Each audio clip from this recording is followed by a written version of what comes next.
ইসকনের আশ্রম যেন বলাৎকারের কেন্দ্রভূমি। ইসকনের মন্দিরে থাকা ছোট ছোট শিশুদেরকে ধর্ষণ ও বলাৎকারের ভয়াবহ অভিযোগ উঠেছে চিন্ময় কৃষ্ণের বিরুদ্ধে, যিনি গত কয়েকদিন ধরে উগ্রবাদী বক্তব্য দিয়ে সাম্প্রদায়িক দাঙ্গা লাগানোর পায়তারা করছেন। দেশের বিভিন্ন জায়গায় উস্কানিমূলক বক্তব্য দিয়ে এই ব্যক্তি যখন হিন্দুদের কাছে হিরো হওয়ার চেষ্টা করছেন, ঠিক সেই মুহূর্তেই তার থলের বিড়াল বেরিয়ে এসেছে।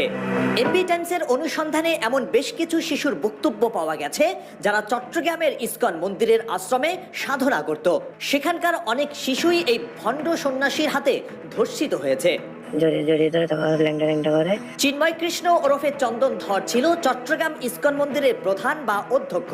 সেই সুযোগে রাতের বেলা আশ্রমের আবাসিক রুমে গিয়ে বাচ্চাদের ডেকে নিয়ে ধর্ষণ করার চেষ্টা করত।